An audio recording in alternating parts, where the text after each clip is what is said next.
Oke, kalau gitu, selamat siang dan selamat datang untuk bapak-bapak atau ibu-ibu sekalian di webinar pertama kami yang dilakukan bersama dengan Askara Soft yang berjudul Manfaat Demand Planning Future di One C Drive untuk bisnis yang lebih optimal. Nah, seperti kalau kata pepatah itu kan tak kenal maka tak sayang ya. Maka dari itu di sini saya ingin memperkenalkan diri saya.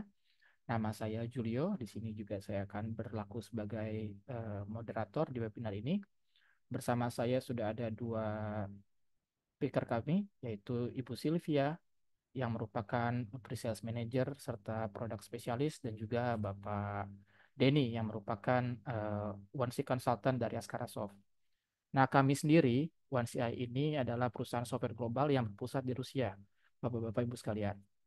Dan di sini kami sudah berdiri dari tahun 91 dan di sini kami memiliki klien tidak hanya dari Rusia, tetapi klien kami juga ada di Turki, di negara Eropa itu seperti di Germany, dan juga ada beberapa negara Amerika Selatan. Nah, di webinar kali ini, kami ingin memperkenalkan salah satu fitur andalan kami yang kami yakini dapat membantu perusahaan Bapak-Bapak dan Ibu sekalian dalam mengoptimalkan kegiatan operasionalnya. Tanpa berlama-lama lagi, saya persilakan Ibu Sylvia untuk memulai.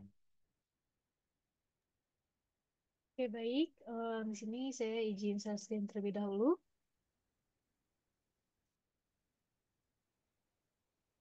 Hmm,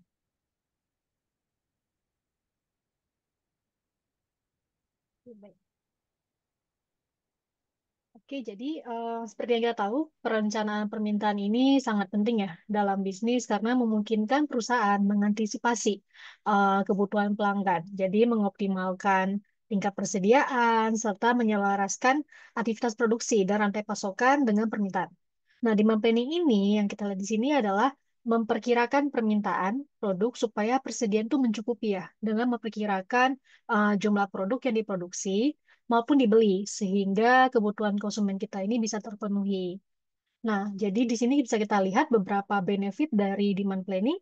Jadi yang pertama di sini adalah improve inventory management, di mana perencanaan permintaan ini membantu bisnis mempertahankan jumlah inventory yang tepat.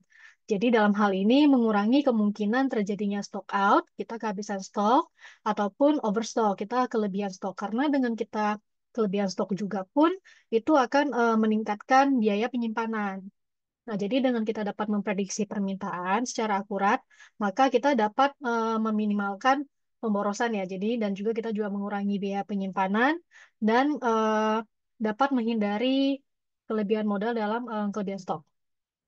Baru yang kedua, yaitu dalam super production, di sini dengan memahami permintaan di masa depan, maka perusahaan dapat merencanakan produksinya dengan lebih efektif ya.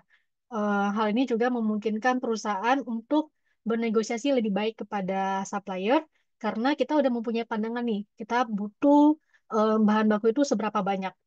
Nah, dengan kita udah tahu bahan baku kita lebih banyak, ini juga relate ke better supply chain coordination.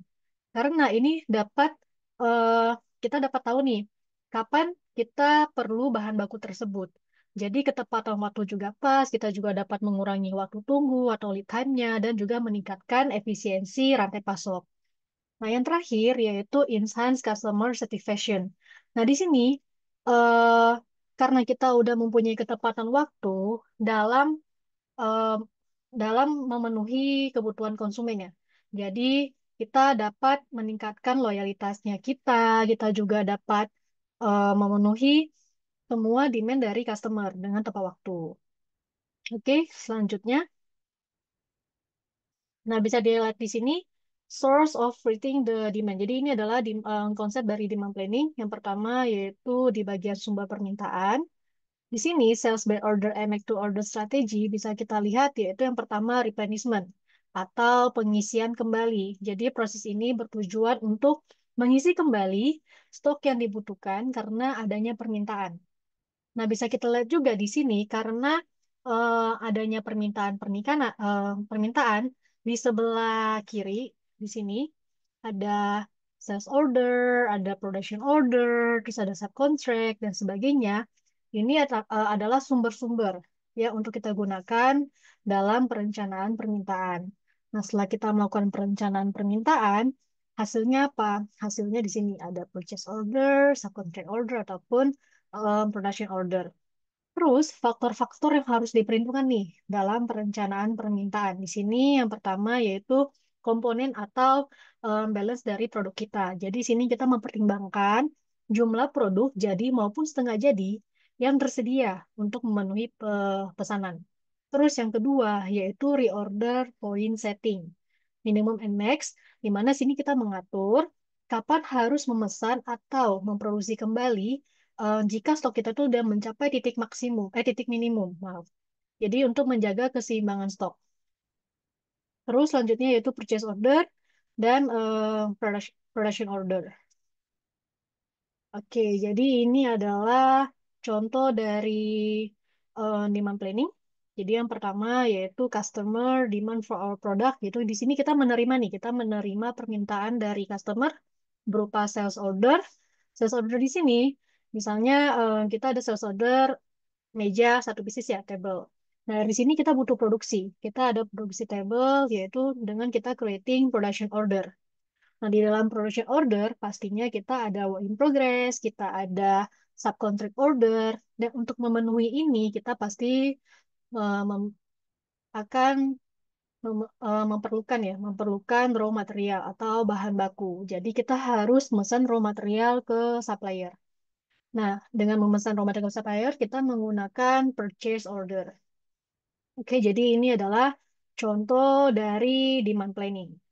Baik, selanjutnya ini saya lanjut ke demonstrasi ya. Kita langsung lihat aja demo di sistem itu gimana. Saya izin share sistem saya. Bentar ya. Jadi di sini saya akan share. Oke, jadi ini ada eh, interface dari OneC Drive atau sistem OneC kami di sini. Bisa kita lihat di sini ada subsystem, beberapa subsystem dari CRM, sales, purchase, warehouse, production, dan sebagainya. Nah, dan untuk demand planning di sini, kita lihat di sini misalnya di bagian purchase. Jadi demand planning ada di bagian purchase sama production. Bisa kita sini juga di bagian planningnya ya. Kita langsung masuk aja ke bagian demand planning. Jadi ini adalah tampilan dari demand planning. Bisa kita di sini ada beberapa filter. Jadi yang pertama yaitu filter di bagian periode. Jadi di sini kita bisa memilih. Kita bisa memilih dari periode berapa ke berapa. Selanjutnya ada replenishment method, yaitu yang tadi saya jelasin, pengisian kembali. Yaitu misalnya di sini saya kasih contoh, kita bisa menggunakan dari purchase atau dari production, assembly, ataupun subcontracting. Dan sini juga bisa filter supplier atau subkontraktor dan juga company. Oke, misalnya saya sekarang tadi saya milihnya purchase ya. Saya sini select purchase. Anggap aja kita adalah perusahaan distributor sekarang. Kita melakukan jual beli. Saya coba calculate. Oke, di sini saya pilih, saya ada centang shortage only. Ini fungsinya apa? Ini fungsinya adalah ketika saya centang, maka dia akan menampilkan yang kekurangan stok saja. Nah, tetapi kalau misalnya nih saya uncheck ya, saya tidak centang ini, saya calculate, maka hasilnya adalah dia akan muncul dari yang tadi kita setting, reorder point setting. Jadi bukan cuma kekurangan, tapi dari minimum stok.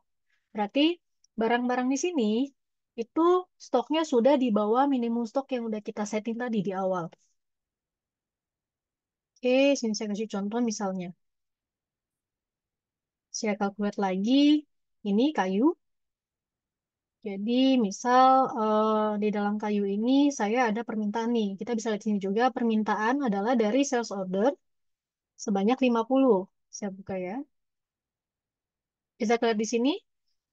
Oke, kita mempunyai permintaan dari sales order sejumlah 50 pieces. Nah, ini produk kayu. Karena tadi saya di awal saya sudah ngeset nih. Bisa kita lihat di dalam produk kayu ini saya udah ngeset replenishment methodnya itu purchase. Oke, terus di bagian sini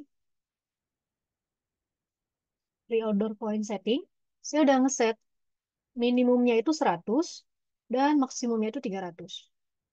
Sehingga ketika di dalam demand planning, di sini kita bisa lihat nih, reorder point-nya itu adalah butuh 100 dan maksimumnya itu 300.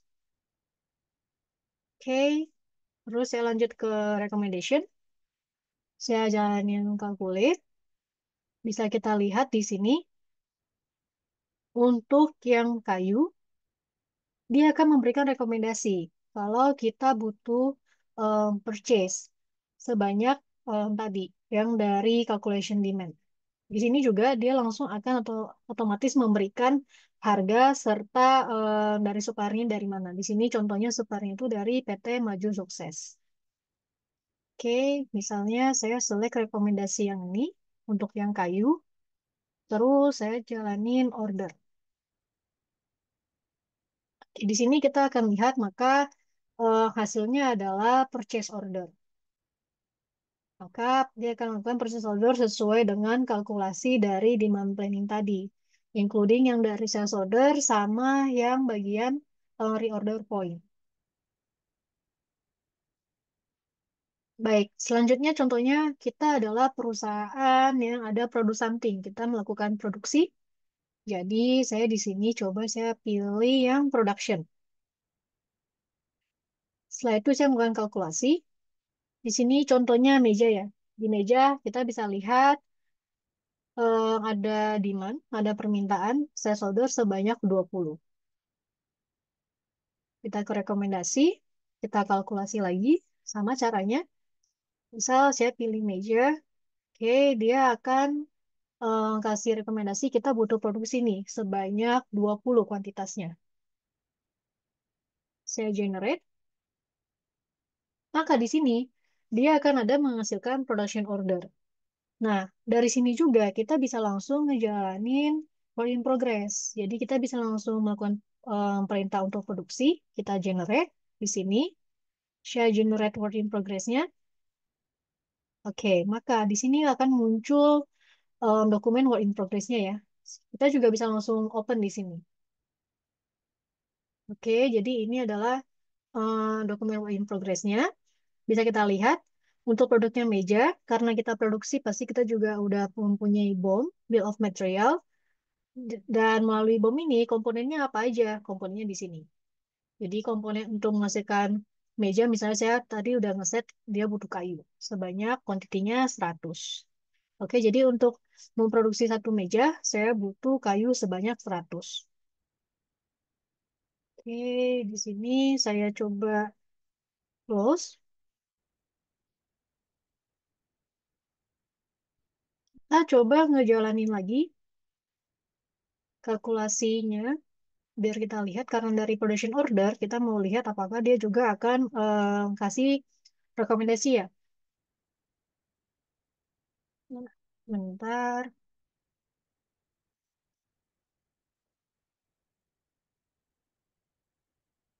ya maaf ini karena tadi di sini nggak muncul. Kenapa? Karena tadi saya belum ngeposting untuk yang work in progress-nya. Oke, sini dia masih open. Misal saya ubah ke post, terus ternyata ini kita udah mulai ngejalanin ya kan ya. Yes. Oke, kita udah in progress di sini. Setelah itu, maaf, kita nggak bisa jalan. Tadi kita lihat ya, fail ya. Kita nggak bisa post karena kita kekurangan kayu nih, sebanyak 100. Oke, sorry. Bentar. Saya nggak jadi post. Oke, kita jalanin lagi di planning di sini. Kemudian udah benar untuk purchase dan production. Saya calculate lagi. Ya.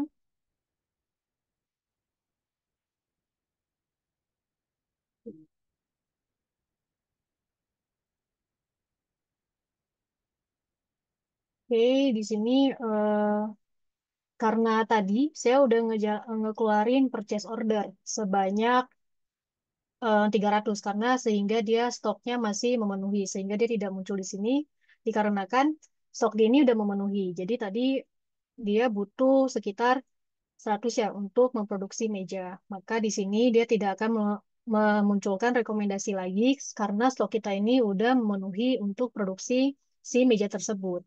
Begitu. Oke, berikut. Jadi ini adalah demonstrasi dari sistem kunci untuk demand planning. Selanjutnya, saya mau mengundang untuk Pak Denny ya, selaku konsultan untuk dari Askara Soft. Kita di sini mau bertanya nih, untuk pengalaman Pak Denny dalam implementasi One System, apa aja eh, yang dihadapinya, terus gimana dalam project manajemennya. Baik, untuk tidak mengulangi waktu lagi, saya persilakan Pak Denny. Baik, terima kasih Bu Sylvia atas waktunya. Mungkin saya izin share screen terlebih dahulu.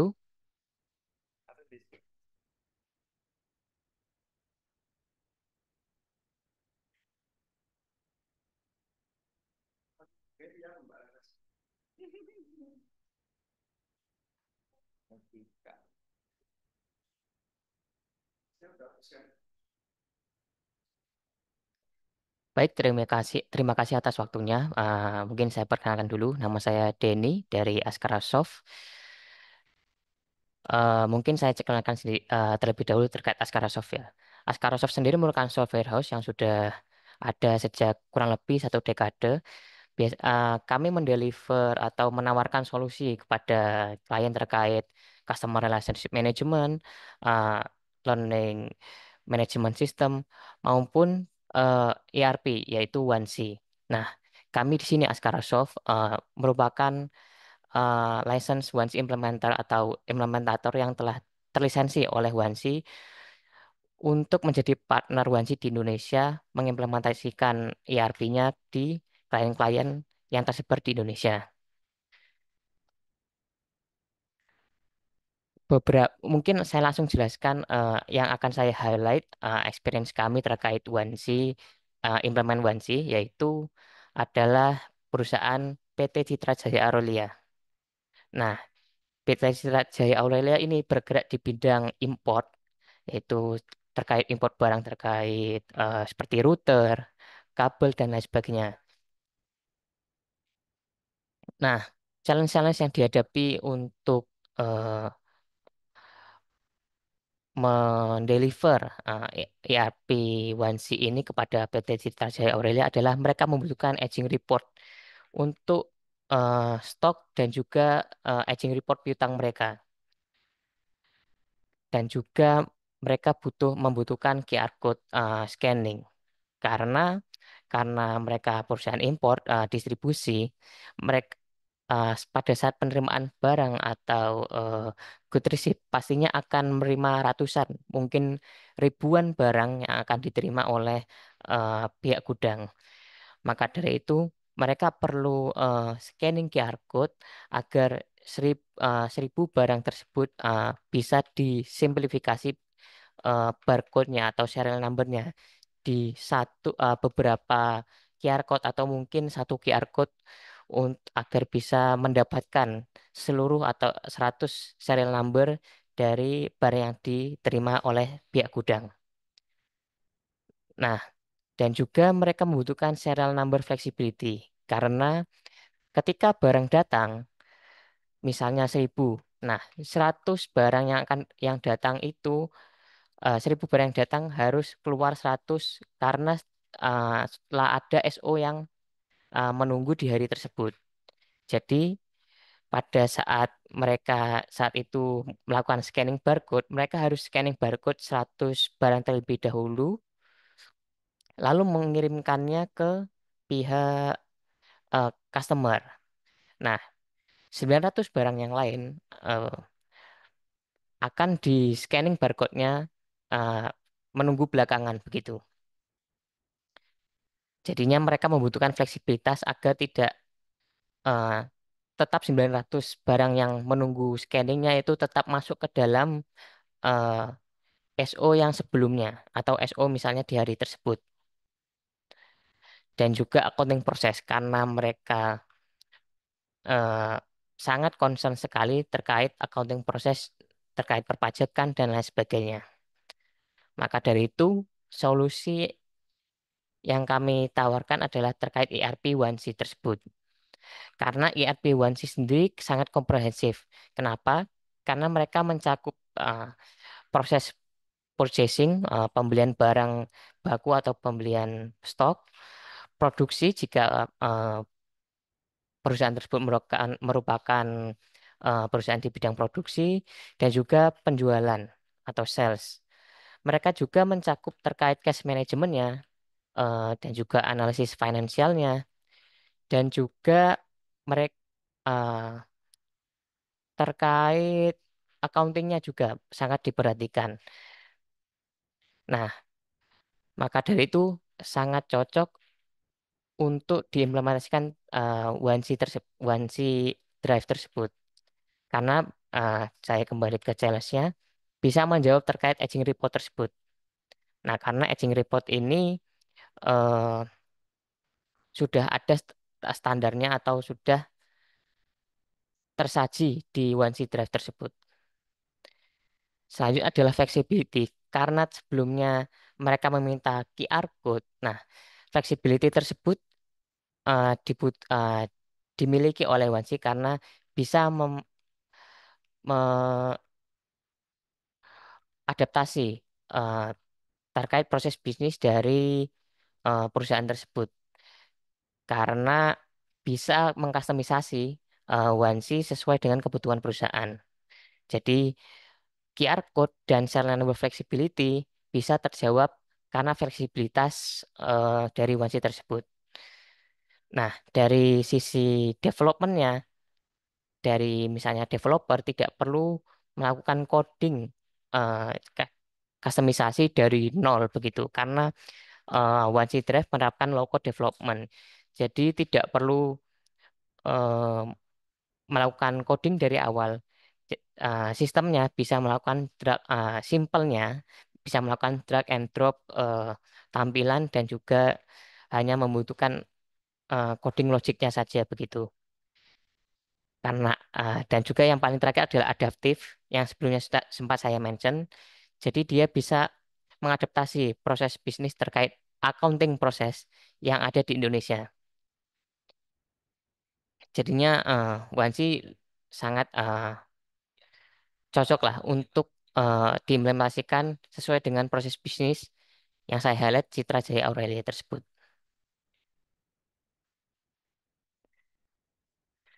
Mungkin eh, itu adalah sharing saya terkait experience kami Askarasoft untuk mengimplementasikan Wansi Drive terutama di perusahaan PT Citra Jaya Aurelia.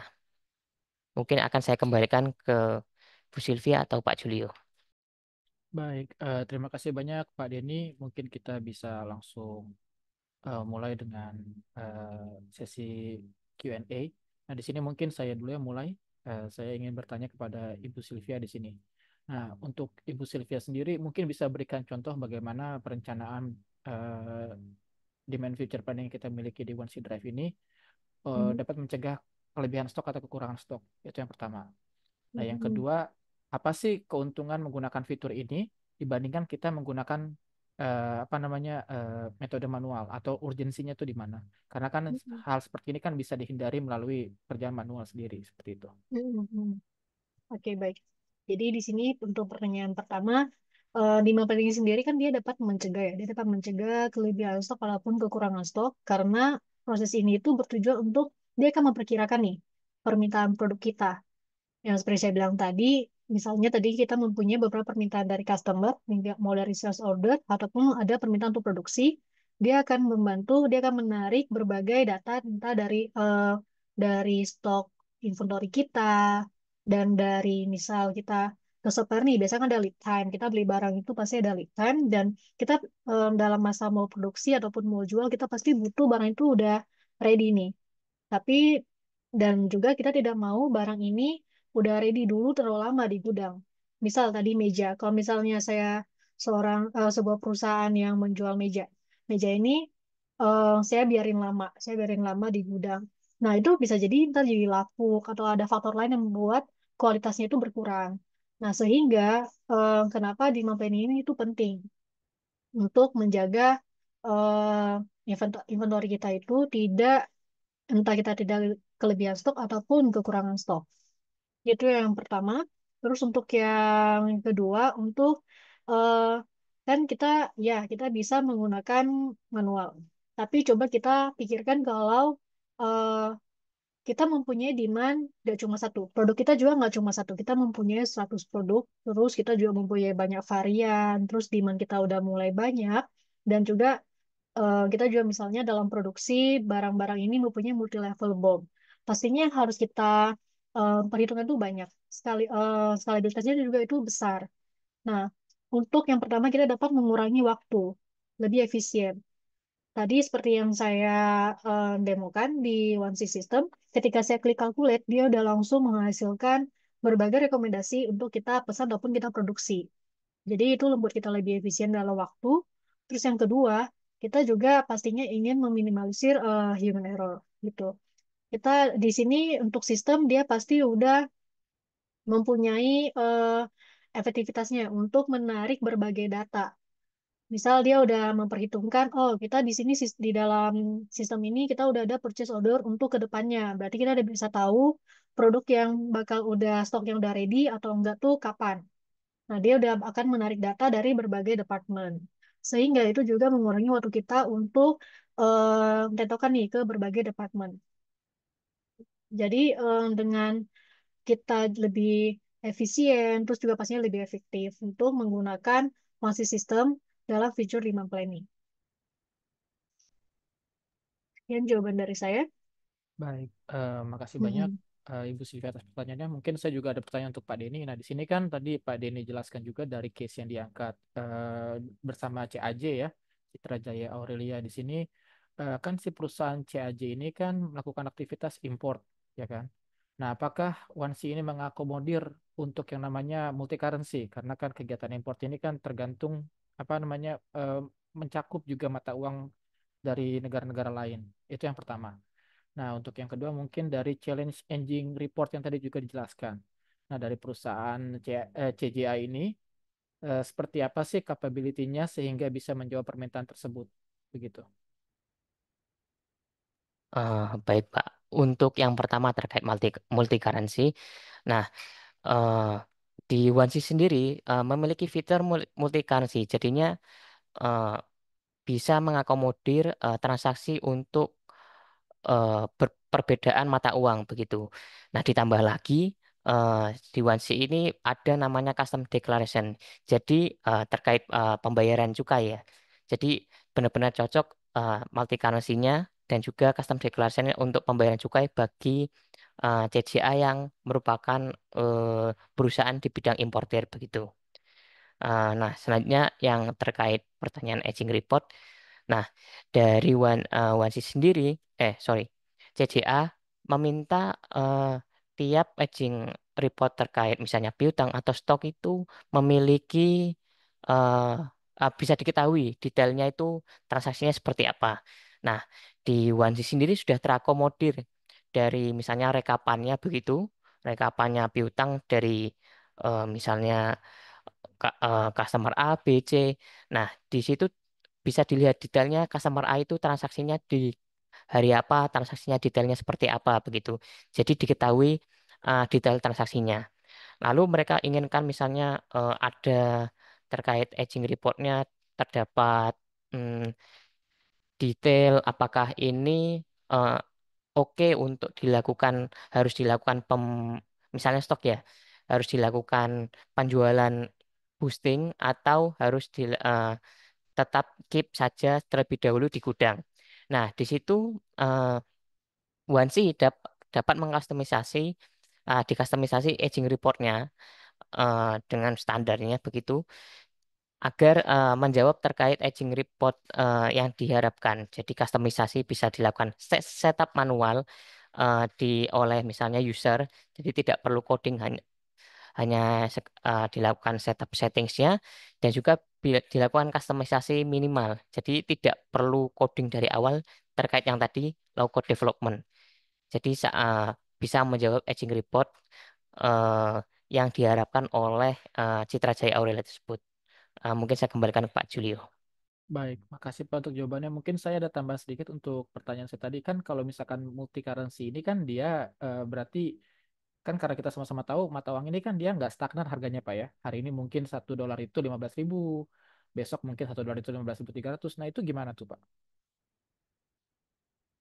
Nah, dari Wandi sendiri yang saya eh, observe dan juga saya deliver ke Citra Jaya Aurelia itu bisa melakukan perubahan eh, exchange rate-nya bisa dilakukan dengan manual dan juga berdasarkan online begitu. Diambil dari datanya eh, yang saat ini exchange exchange rate-nya berapa begitu. Jadi tidak perlu khawatir misalnya ada perbedaan exchange rate pun misalnya ada perbedaan exchange rate secara online begitu bisa dilakukan perubahannya secara manual begitu perbedaan mata uangnya. Jadi tidak perlu khawatir user untuk ada perbedaan perubahan exchange rate. Baik, terima kasih Pak Denny. Mungkin untuk dari audiens yang ada saat ini ada yang memiliki pertanyaan bisa langsung angkat tangan.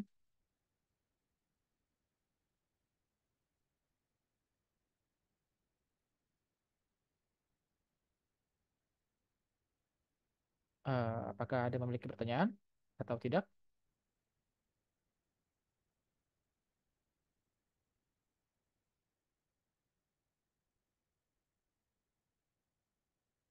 Baik, sepertinya kalau begitu mungkin ada yang mau ditambahkan dulu dari Ibu Sylvia atau untuk Pak Denny untuk saat ini atau mungkin Pak Dimas ada yang mau ditambahkan juga? Mungkin kalau dari saya sedikit eh, amplifying tadi message dari Bu Sylvia dan juga Pak Denny ya. Jadi rekan-rekan sekalian yang menghadiri webinar kali ini, terima kasih banyak sebelumnya waktunya. Perkenalkan saya Dimas, Country Manager 1C untuk Indonesia.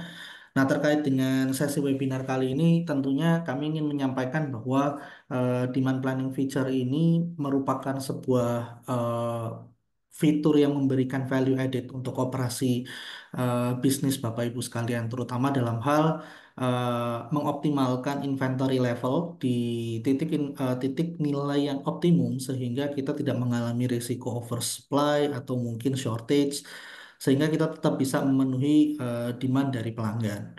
Nah, demand dari pelanggan ini yang kalau bisa kita penuhi sesuai dengan kualitas dan waktu yang sesuai begitu ya, akan meningkatkan loyalitas, meningkatkan performa bisnis dan tentunya juga eh, bisa menghemat resiko-resiko biaya yang tidak diinginkan.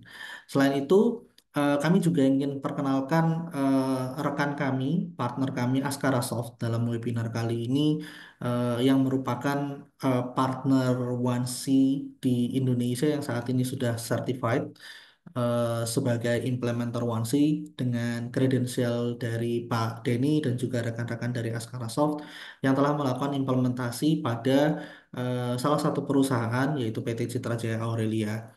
Hingga saat ini kami sudah memiliki beberapa portfolio project yang saat ini kita sedang jalankan di Indonesia juga beberapa portfolio di luar negeri sehingga kami berharap mungkin ke depan Bapak Ibu yang hadir dalam webinar kali ini kita bisa bekerja sama dan mungkin mendiskusikan kira-kira bagaimana solusi ERP One C Drive kami bisa membantu perusahaan Bapak Ibu sekalian melakukan digitalisasi dan otomatisasi bisnis dan bisa mengoptimalkan performance bisnis Bapak Ibu sekalian. Dari saya mungkin kurang lebih seperti itu, Julio. Mungkin dari Bu Sylvia, Pak Denny ada yang ingin tambahkan, kami persilahkan. Terima kasih.